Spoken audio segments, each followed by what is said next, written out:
EA Sports FIFA 20 sponsors Saturday Social.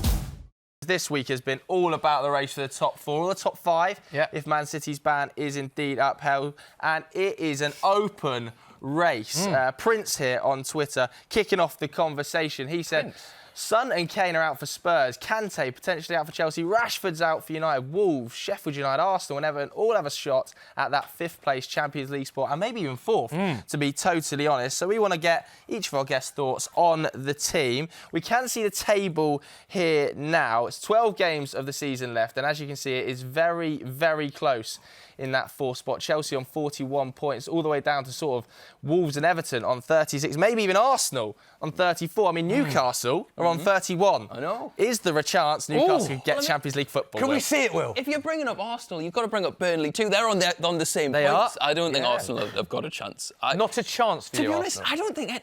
I can't see that ban getting upheld. I think City are just going to bring all the heat, and I think they'll be in there no bother next year. Okay. Sorry if that ruins the debate. We've got another 11 minutes, Nick, so we'll get into it. Let's start by looking at Chelsea. Because what's interesting with Chelsea is a lot of pundits say it's advantage them because they are in the fourth position now. But then the other side of the coin is that their recent form hasn't been brilliant. Duncan Alexander tweeted this. This is an incredible stat. Chelsea have lost as many Premier League home games this season as they did between February 2004 and November 2010. Stevo, are you concerned? If you're a Chelsea fan, would you be concerned? No, because if you go back to the start of the season, you always expected them. Probably didn't expect them to start as well as they did with the young kids they had in the team. Plus, I think being at home, knowing I've played football, I'm not sure if the boys know that I used to play. Go on, what level? No, when you're at home, only League Two. You know what I mean? But We've done Wembley. I'm in the Football League book. Yeah. But when you play at home, I just get nervous because you're expected more. You know what I mean? So for the young kids, playing at home might make them more nervous. They might enjoy playing away a lot more, which it shows in the results. You know what I mean? So I think they'll overcome that. That comes with being a professional and growing. You know what I mean? They've all got the ability, but the growing in the footballer is these little things, playing at home in front of your crowd and all of that, you know what I mean? So Listening to Frank Lampard and a lot of his post-match interviews, he's talking about how well Chelsea play, but they're not being clinical enough. And obviously, a big reason for that, Tammy Abraham has been out. This is what he had to say about Tammy Abraham. He said that he will be in the squad for the Spurs game, but he's only at about 70% because he's not trained much, and he'll have to make a late call on it. Will, if you were Frank Lampard, big game against Spurs, would you start 70% Tammy Abraham? Do they need him back in that much for you? I think after seeing what Batshuayi put in against United, it's any other option. I'd go for that. So you wouldn't start Giroud? Because Giroud for 90 like minutes, a little though. bit disrespected at the moment. I just feel no game time. If you want to be a top four side in 2020, you can't be starting Olivier Giroud under any circumstances. Under any circumstances? But he won the World Cup. I know France won it, but he was in the World Cup winning team. It's just him, though, isn't it? I know Maybe, Probably not, though. I'd still stick with Tammy. Stephen, Tammy up top against Spurs? What do you think? Maybe a late sub. Spurs don't really have a striker at the moment, do they? So It's very true. just hold out and then bring on Tammy, nick a winner. You're welcome, Frank. Yeah, I mean, Spurs literally don't have a striker. And obviously, Harry Kane out for pretty much the entire season, Smithy. And then Heung-Min Son at the weekend as well. If you were a player, Stevo, would you have been able to play on there or would you have been off? Come on, I was a hard man when I played. I'm not sure if you know this. But I was a hard man. I was like Terry Butcher. You put stuff where I used to play with bandages on my head and all of that. No, I wouldn't have played. Can you explain that? No. That he's played the whole game and now he's out for the whole season? Is it the whole season? Potentially the whole season. Mourinho said that he doesn't expect to see him back this season. That's strange. That's very strange. But definitely, adrenaline will get you through an injury when you're playing. 90 minutes, though, with a broken arm. Something. He's not the type of player you'd expect to play through that as well. Stephen, you were saying mind games there. You think Mourinho's going to bring him back early doors and he's just lying? I think so, yeah. He's got a history of doing this, saying, he's out for months, and then he'll be back in a few weeks. Whether it's the special sauce bringing him back or not, I don't know. Okay. It'd be amazing if he played today, wouldn't it? It would be unbelievable. It would be unbelievable. Just a full cast. Just running out. It would be absolutely brilliant. Another team. We've spoken about Spurs a little bit. Man United, your team. We're sort of we speak to a lot about the battle for fourth, Joe, between us. Similar issues that you've had, but more off the field than on the field in Man United.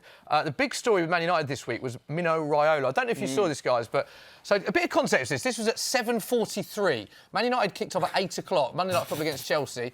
He tweeted this. He's obviously Paul Pogba's agent, as we know. Paul is not mine, and for sure not Solskjaer's property. Paul is Paul Pogba's.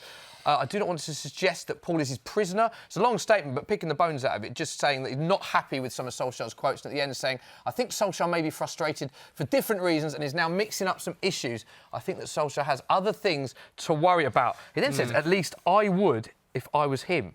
If I was him, I would. Worrying. Which is very strong. Yeah. Are you surprised at those statements, Stevo, and the timing of it? 15 minutes before a Man United game. Well, I know that he said he didn't know that the game was on, correct. which is a load of rubbish. You don't believe me? No, not at all. But I remember Fergie always had a problem with these super agents. Not this one, obviously, but he always had a problem, and I think he was right to have a problem. Agents only want what they want for themselves, and I'm sorry, any agents that are watching, but it's the truth. You're good at your job, you get the best for you, and you know what I mean, not your player really, you know what I mean? So he's coming out like he's acting like he cares for Pogba, but I don't think he gives. Do you think though that Pogba should come out himself and just shut Mino down effectively and say, look, stop releasing public statements? You never know what's going on behind the scenes because you don't know if Paul's maybe going, well, you know what? Maybe stir up a bit of a fuss and we'll get this moving this summer. You don't know if that's... He seems really committed. I mean, gets a lot of criticism, but when you watch him, I always thought his attitude was pretty perfect. But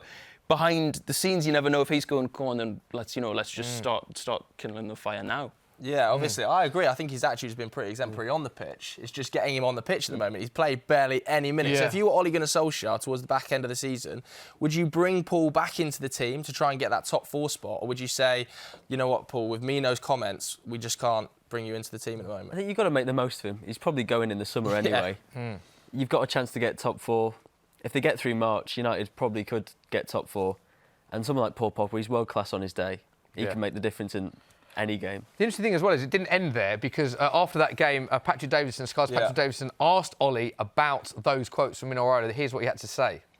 You know, the media, and you can't control that anyway, and anyone's got a voice and you can have your opinion, and then there's things being said about us that you want to comment, but you'd rather not, and it's more clever that you don't comment on many different things.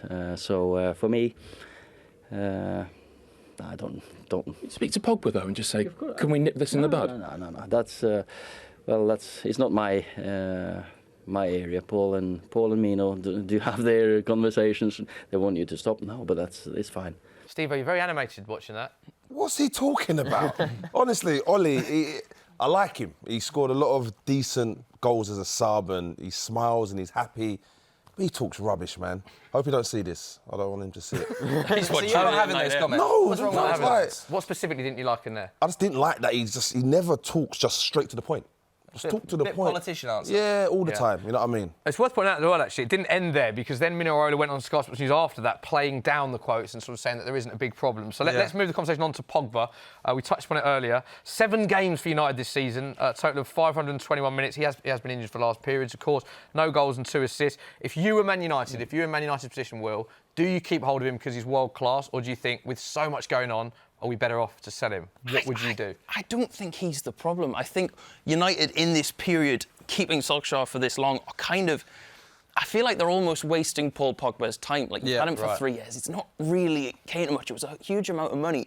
I think keep him because he's such a talented player, and I don't think the problems are really generated by him. I just feel like a lot of people...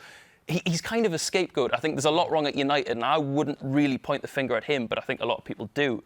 I would change manager, get someone that you could really get behind, get Poch or something, and build the team around Pogba. Oh, you mentioned Pochettino. Pochettino, as you mentioned again, Smithy's all excited. Let's talk about another United, though, Sheffield United, because we need to start putting a bit of respect on their name, They're in the conversation for top 4. Because they are genuinely in the conversation here for the top 4. 2 points off Chelsea in 4th, and Sheffield United fans, obviously at home, are absolutely buzzing about it. Here's Dane on Twitter saying, I'd just like to thank Chris Wilder in advance for this thousands he's going to cost me in divorce. If I have to break it to my wife, I'm off to watch the Blades in the Champions League away next year. Cheers, Chris. Up to Blades. Up to Blades.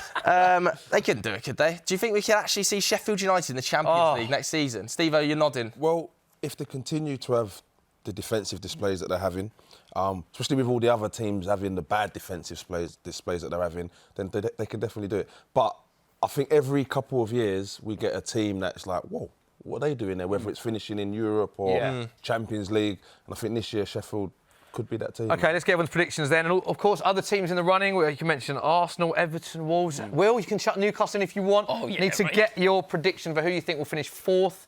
Let's do 5th as well, because 5th may be a Champions League spot. 4th and 5th, Stevo, who are you going for? 4th and 5th. So Mate, 4th first. I think Sheffield United are going to do... Sheffield United finish 4th? Yes. Unreal prediction. Brave. And I think Everton... Oh, no. 5th. Stevo the Madman thinks Sheffield United finish 4th. Why do you say it like that? And and Everton finish 5th. OK. Yeah. OK. There you go. Could happen. Will, I'm going to agree? go completely opposite end of the spectrum and keep it boring. I think Chelsea are going to stay 4th. Yeah. And United 5th. Do you think that the injuries to Kane and Son will cost Spurs? Yeah, I think they're just so... They're going to be lacking. They're going to be a massive miss for them up top. Like that. I think it'll be Manchester United 4th, Sheffield United 5th. Really good stuff Sheffield so United like far. that. Let us know on Twitter what you think as well. Who will finish in 4th position? And, of course, 5th as well in the Premier League. Love that. That shows how tough it is. Everyone's split.